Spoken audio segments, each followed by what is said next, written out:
The book of Jonah, chapter 1. Jonah flees from the Lord. The word of the Lord came to Jonah, son of Amittai. Go to the great city of Nineveh and preach against it, because its wickedness has come up before me. But Jonah ran away from the Lord and headed for Tarshish. He went down to Joppa, where he found a ship bound for that port. After paying the fare, he went aboard and sailed for Tarshish to flee from the Lord. Then the Lord sent a great wind on the sea, and such a violent storm arose that the ship threatened to break up. All the sailors were afraid, and each cried out to his own God, and they threw the cargo into the sea to lighten the ship. But Jonah had gone below deck, where he lay down and fell into a deep sleep. The captain went to him and said, "How can you sleep? Get up and call on your God. Maybe he will take notice of us, so that he will not perish." Then the sailors said to each other, "Come, let us cast lots to find out who is responsible for this calamity." They cast lots, and the lot fell on Jonah. So they asked him, "Tell us, who is responsible for making all this trouble for us? What kind of work do you do? Where do you come from? What is your country? From what people are you?" He answered, "I am a Hebrew, and I worship the Lord, the God of heaven, who made the sea and the dry land." This terrified them, and they asked, "What have you done?" They knew he was running away from the Lord, because he had already told them so. The sea was getting rougher and rougher.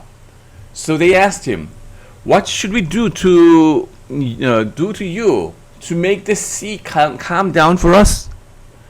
"Pick me up and throw me into the sea," he replied, "and it will become calm. I know that it is my fault that this great storm has come upon you."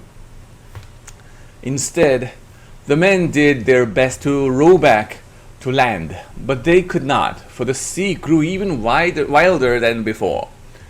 Then they cried out to the Lord, "Please, Lord, do not let us die for taking this man's life. Do not hold us accountable for killing an innocent man, for you, Lord, have done as you pleased." Then they took Jonah and threw him overboard, and the raging sea grew calm. At this, the men greatly feared the Lord, and they offered a sacrifice to the Lord and made vows to him. Jonah's prayer.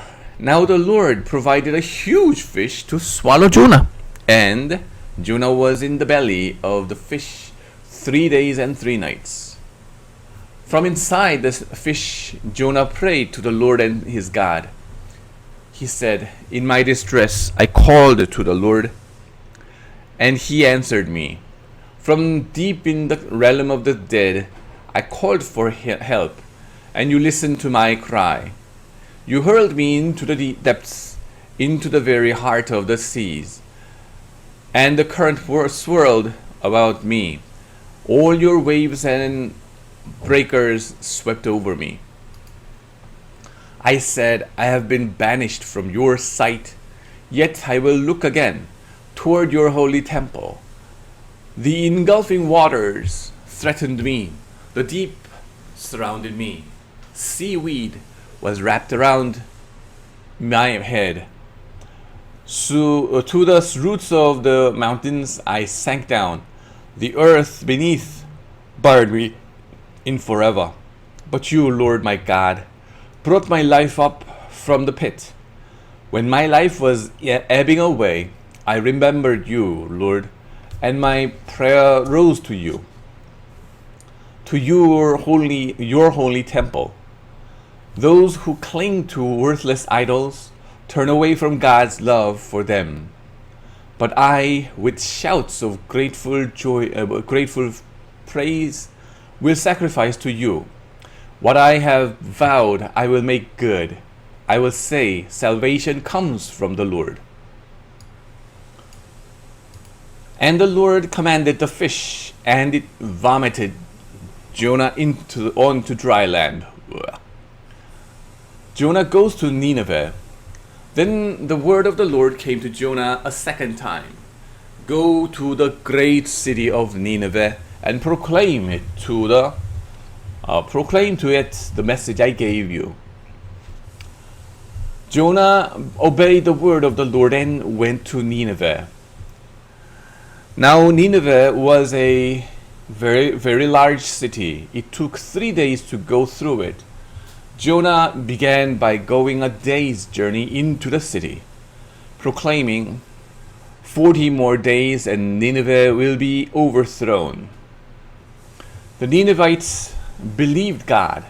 A fast was proclaimed, and all of them, from the greatest to the least, put on sackcloth. When Jonah's warning reached the king of Nineveh, he rose from his throne, took off his royal robes, covered himself with sackcloth, and sat down in the dust. This is the proclamation he issued in Nineveh, by the decree of the king and his nobles.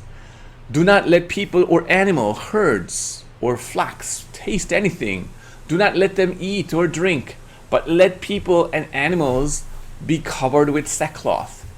Let everyone call urgently on God. Let them give up their evil ways and their violence. Who knows?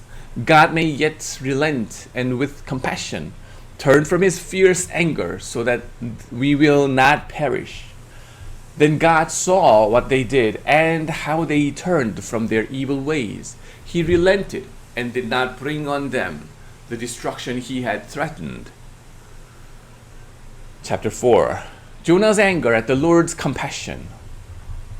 But to Jonah this seemed very wrong, and he became angry. He prayed to the Lord. Isn't it what I said, Lord, when I was still at home? That is what I tried to forestall by fleeing to Tarshish. I knew that you are a gracious and compassionate God, slow to anger and abound in love, a God who relents from sending calamity. Now, Lord, take away my life, for it is better for me to die than to live. But the Lord replied, Is it right for you to be angry? Jonah had gone out and sat down at a place east of the city. There he made himself a shelter, sat in its shade, and waited to see what would happen to the city. Then the Lord God provided a leafy plant and made it grow up over Jonah to give shade for his head to ease his discomfort. And Jonah was very happy about the plant. But at dawn, next day, God provided a worm which chewed the plant so that it withered. When the sun rose, God provided a scorching east wind, and the sun blazed on Jonah's head so that he grew faint. He wanted to die and said, It would be better for me to die than to live. But God said to Jonah, Is it right for you to be angry about the plant? It is, he said. And I am so angry, I wish I were dead. But the Lord said, You have been concerned about this plant, though you did not tend it or make it grow. It sprang up overnight and died overnight. And should I not have concern for the great city of Nineveh, in which there are more than 120,000 people who cannot tell their right hand from their left, and also many animals? Amen.